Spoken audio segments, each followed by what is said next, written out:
Howdy doody, buckaroonies, and welcome back to another episode of Morning Coffee with Cameron.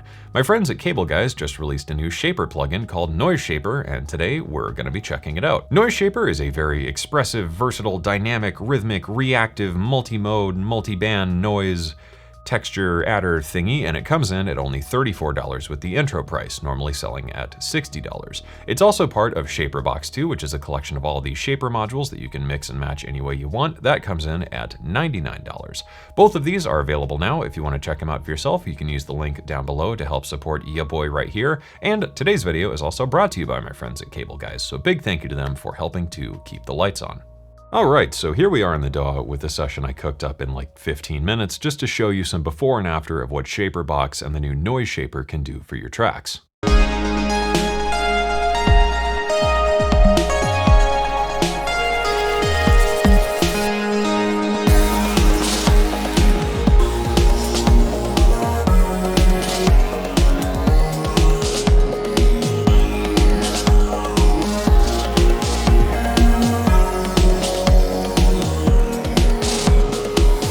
So that sounds pretty underwhelming, but let's take another listen once we bring ShaperBox and NoiseShaper into the track.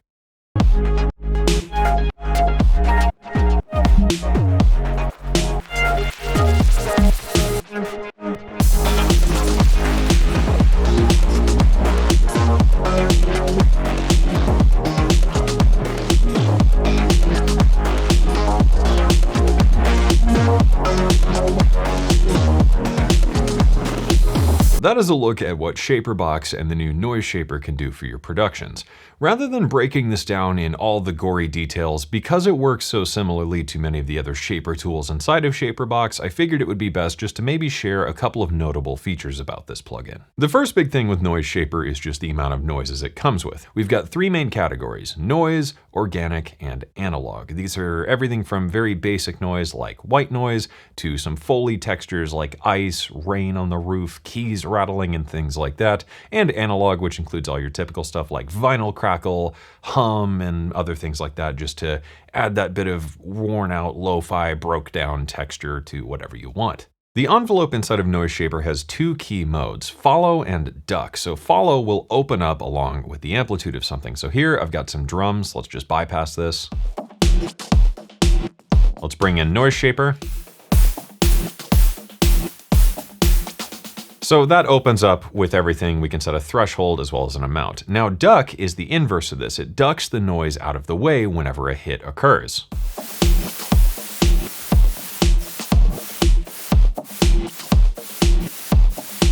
That's actually really useful just to fill in moments in between things, and especially with slower cinematic type drums, things like the key rattle noise can be particularly useful just to add a bit of weight and groove and anticipation for the next drum hit to come in. Within NoiseShaper, we do get a filter for the noise here, both high pass and low pass. We can trim the noise, we can set the noise level, we can actually output the noise only. This is great because if you wanted to maybe mix it separately or something, you can have that just soloed out. So here, we're just getting the noise in between those hits. Then we could go in and mono that as well if you need just mono noise. So that's pretty versatile. One fun sort of trick here within NoiseShaper is to use the audio rate LFO mode. So here I've just got a sine wave rising and falling with the noise, and I'm outputting the noise only. Now let's set the LFO mode to hertz.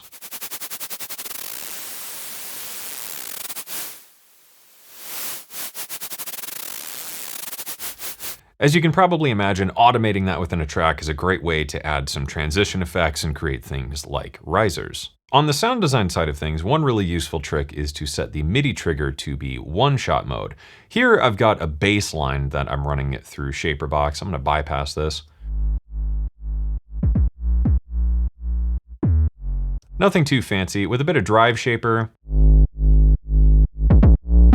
starts to fatten up a bit, but I really want that transient to be enhanced. So what I did is bring in NoiseShaper and basically just create an envelope type shape.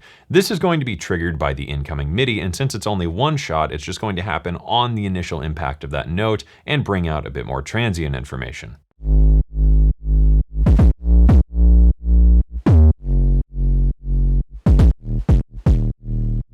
That's really useful for basses like this, but is extremely useful when you're doing things like percussion and drum sound design. Of course, because NoiseShaper runs inside of ShaperBox, we can also use Multiband Mode. So here on my drum master bus, I actually split this up with 2 different bands. Here I've got Moonbugs on the low end and filtered that out quite a bit. And then on the high band, I've got Thick Chorus, filtered that a little bit differently. And then I'm using different modes for each of these. So I'm using Follow up here on the top and Duck on the bottom.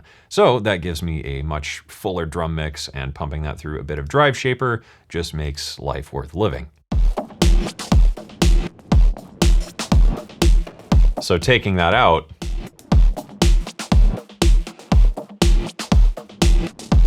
bringing it back in, it just fills out that drum groove a bit more. Finally, and perhaps most importantly, NoiseShaper is part of ShaperBox. So here I've used NoiseShaper to create a riser/transition effect. I just use this to control the level over time with the curve editor, ran that into Filter Shaper, put that through some Crush Shaper, added some Width Shaper, did some Pan Shaper, and finally Drive Shaper. So putting that all together, you can just run it essentially as an oscillator, and I got this. So I just bounce that out into audio in the DAW and use that as a transition effect. Because NoiseShaper does run as an oscillator, you can also use it within ShaperBox to create some cool percussive layers. Here I use NoiseShaper and just played around with some of the different presets and adjusted the timing of a few things, ran that through Filter Shaper, Pan Shaper, Drive Shaper, and Volume Shaper, and was able to create this kind of cool lo-fi house, maybe, sort of thing. Just some filtered, moving, percussive stuff that layered really well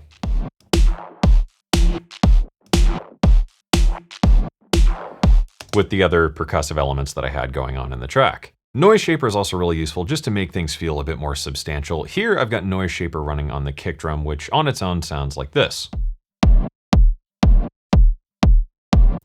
which is pretty okay. It's just a standard 808 kick sort of deal, not really anything too fascinating. But bringing in a bit of NoiseShaper here with the aircraft idling noise and just a touch of filtering, we could probably darken it even a little bit.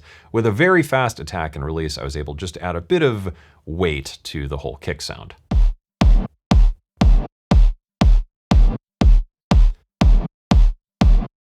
This just helps add a bit more energy to the kick and help it fill out a bit more space in the mix rather than just focusing on those low sub frequencies. I did a really similar thing here with the snare as well. The snare on its own,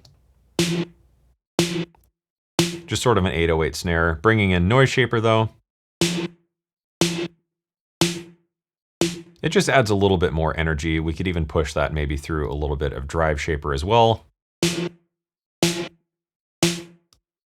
and really add some heat and aggression to that snare sound. ShaperBox is a really powerful plugin and a pretty powerful sound design tool. Just to cap off one last sort of idea here before you run off with NoiseShaper and all of its friends and family, here I've got a pad sound, and I used Piano Tech with some filtering and reverb to create this. If we get rid of the side chaining, that sounds pretty solid, but it's maybe a bit bland, and especially in this mix just doesn't work because we've got this big bouncing EDM sort of thing. With ShaperBox, using a bit of NoiseShaper with some movement, some Filter Shaper with a little bit of stereo offset, Pan Shaper, Crush Shaper, and Drive Shaper, I was able to take that pad sound and turn it into this. So it moves and bounces around your head and really works well in context with this.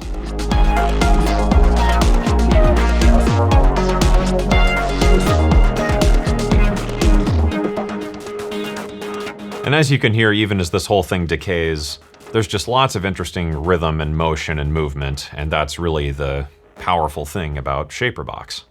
So that is a look at the new NoiseShaper from my friends over at Cableguys. NoiseShaper is available now along with the rest of its ShaperBox friends and family. Much like in my other Cableguys video, I do recommend you just go all in and get the full collection because these things really just start to shine when you put them all together. Cableguys did a really good job with the new NoiseShaper plugin, and I think it's a great addition to the ShaperBox collection. With it having so many different modes to react and move with your audio, being able to add all these crazy rhythmic effects, and of course being able to combine it with all the other Shaper toys and inside of ShaperBox is just a whole lot of fun, and I think is really something that you should have in your sound design arsenal. It's a great way to add some fullness to your mixes and to your sounds. It's a great way to get creative and design something interesting using it just as an oscillator, and of course, it's just great for sometimes getting a bit weird with. That wraps everything up for this video, so big thank you to Cableguys for sending along the new NoiseShaper and helping to support the channel by sponsoring today's video. Of course, if you want to check out NoiseShaper or any of the other Cableguys plugins, you can do so with the link down in the description below.